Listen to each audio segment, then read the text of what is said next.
All the staff avoided the rude billionaire until the new waitress stood her ground. What if I told you that sometimes the smallest act of dignity can change everything? At Miller's Diner on 5th Street, the morning rush had become a nightmare for anyone unlucky enough to work Tuesdays. That's when he came in, the man in the thousand suit who treated people like they were invisible. The other waitresses would suddenly find urgent tasks in the kitchen whenever his black sedan pulled up outside. Even Jake, the cook who'd worked there 30 years, would shake his head and mutter prayers under his breath. But on this particular Tuesday morning in October, something was different. A new face stood behind the counter, wiping down coffee mugs with the kind of calm confidence that comes from a lifetime of not backing down. Her name was Emma, and she had no idea that this grumpy old billionaire was about to meet someone who wouldn't let him get away with his usual behavior. "Where are you watching from tonight?" Emma Rodriguez had started at Miller's Diner just 3 days earlier, and she was still learning the morning routine. At 62, she'd worked enough jobs to know that every workplace had its rhythm, its unspoken rules, and its difficult customers. What she didn't expect was the way the entire staff tensed up when Tuesday morning arrived. Her co-worker Lisa, a sweet girl in her 20s, kept glancing nervously at the clock. Jake emerged from the kitchen, wiping his hands on his apron, looking like he was preparing for battle. "Listen, Emma," Lisa whispered, refilling the sugar dispensers for the 3rd time. "When he comes in, just let someone else handle his table. Trust me on this one." "Who's he?" Emma asked, genuinely curious. She'd dealt with plenty of difficult customers in her years waiting tables. How bad could one person be? Before Lisa could answer, the diner's bell chimed, and an uncomfortable silence fell over the room. A tall man in an expensive charcoal suit strode in like he owned the place. His silver hair was perfectly styled, and his cold blue eyes swept the diner with obvious disdain. Without a word, he walked to the corner booth, apparently his regular spot, and sat down heavily. Emma watched as Lisa suddenly remembered she needed to check the supply closet, and Jake disappeared back into the kitchen. Even Mrs. Patterson, the diner's owner, who usually greeted every customer personally, found urgent paperwork to attend to behind the register. The man sat alone, drumming his fingers impatiently on the table, clearly expecting someone to rush over. Emma had seen this dance before. In her younger days, working at the truck stop outside Phoenix, she'd encountered men who thought money gave them the right to treat others poorly. She'd also learned that someone had to be the first to say no. Grabbing a coffee pot and a menu, Emma walked calmly to his table. "Good morning," she said pleasantly. "Coffee to start?" The man looked up surprised. "You're new," he said, not as a question, but as an accusation. His voice carried the kind of authority that suggested he was used to being obeyed without question. "Started Monday," Emma replied, setting down a coffee cup and filling it without being asked. "What can I get you for breakfast?" He stared at her for a moment, as if trying to determine whether she was being respectful enough. "I want my usual," he said curtly, "and make sure the eggs aren't runny this time. Last week's cook clearly doesn't know what over medium means." Emma smiled politely. "I'm sorry, but I don't know what your usual is yet. Could you tell me what you'd like?" The man's face darkened. "Are you serious? I've been coming here for 5 years. Everyone knows my order." "Well," Emma said, her voice still friendly but firm, "I don't. So if you'd like to eat this morning, you'll need to tell me what you want." The entire diner seemed to hold its breath. Even the regular customers at the counter had stopped eating to watch this unprecedented moment unfold. The man's jaw tightened as he realized this new waitress wasn't going to cower like the others. "Fine," he said, each word dripping with condescension. 2 eggs over medium wheat toast dry, hash browns extra crispy, orange juice, fresh squeezed, and coffee that doesn't taste like it's been sitting since yesterday." Emma wrote it down carefully. "Coming right up," she said, turning to leave. "Wait," his voice cut through the diner like a blade. "I didn't say you could go yet." Emma turned back, her expression unchanged. "Is there something else you need?" "I need you to understand something," he said, leaning forward. "My time is worth more than you'll make in a year. When I come in here, I expect service, not attitude." The other customers were staring now, some looking uncomfortable, others curious to see how this would play out. Emma could feel their eyes on her, and she could sense Lisa peeking out from behind the coffee machine. "Sir," Emma said, her voice calm but clear, I gave you service. I took your order politely and accurately. I'm not sure what attitude you're referring to. His face reened. Don't play dumb with me. I know who I am, and I know what I'm worth. This whole town knows. Emma nodded thoughtfully. You know, in all my years of waitressing, I've noticed something interesting. The people who have to tell others how important they are usually aren't as important as they think. A collective gasp went up from the nearby tables. Even Jake had emerged from the kitchen, spatula still in hand, to witness what was happening. No one had ever spoken to him like that. Not here, not anywhere in this town where his name was on 3 buildings, and his donations funded the children's hospital. The man stood up slowly, his chair scraping against the floor. Do you have any idea who you're talking to? Someone who's hungry for breakfast, I assume, Emma replied, unless you prefer to leave. I won't take it personally. For a moment, nobody moved. The man stood there, clearly warring between his desire to storm out and his apparent need to prove his dominance over this impertinent waitress. His hands were shaking slightly, whether from anger or something else, Emma couldn't tell.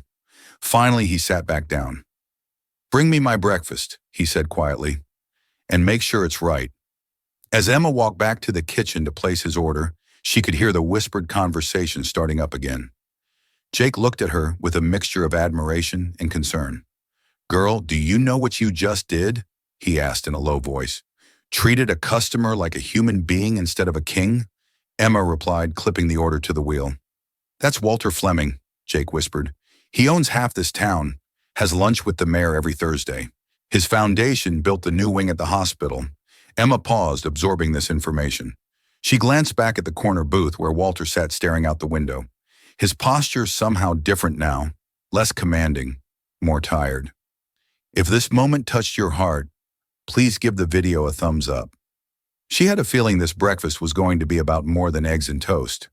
Emma prepared Walter's breakfast with extra care, asking Jake to make sure the eggs were perfect and the hash browns exactly as requested.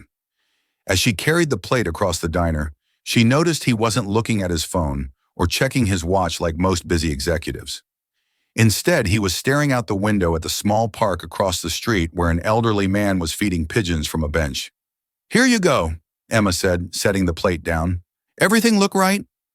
Walter glanced down at his food, then back at her. For the first time, his expression wasn't hostile. Why aren't you afraid of me? He asked quietly. Emma paused, coffee pot still in hand. It was such an unexpected question from a man who'd been throwing his weight around just minutes earlier. Should I be everyone else's? He cut into his eggs, and Emma noticed with satisfaction that they were exactly over medium.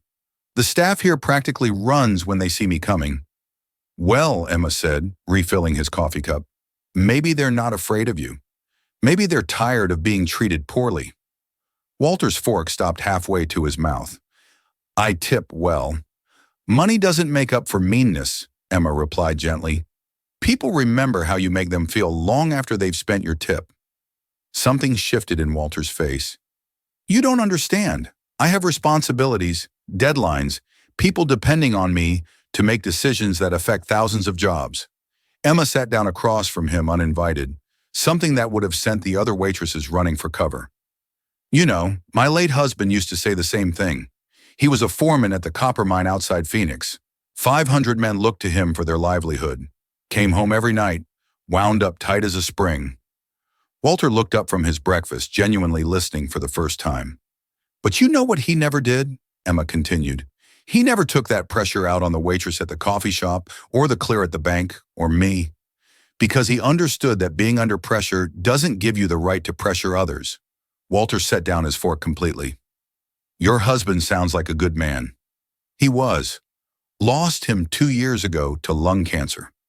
37 years we were married, and he treated me with the same kindness on his worst day that he showed me on our wedding day. The diner had grown quiet around them, other customers pretending not to listen while hanging on every word. Walter stared at his plate for a long moment. I haven't been kind to anyone in a very long time, he said so softly Emma almost missed it. It's not too late to start, she said, standing up. Kindness is like a muscle. The more you use it, the stronger it gets. As Emma walked away to check on her other tables, Walter sat alone with his thoughts. The eggs were perfect, he realized, But more than that, for the first time in months, he didn't feel angry. Have you ever faced something like this? Let us know in the comments. He wasn't sure what to do with that feeling, but it scared and intrigued him in equal measure. The following Tuesday, Emma was surprised to see Walter's familiar black sedan pull up outside Miller's Diner again. The other staff members immediately began their usual vanishing act, but this time Emma noticed something different in Walter's demeanor as he walked through the door. His shoulders weren't quite as rigid, and he nodded politely to Mrs. Patterson at the register. He took his usual corner booth and waited. He approached with the coffee pot, wondering if last week's conversation had made any difference at all. "Good morning, Walter," she said, using his name for the first time.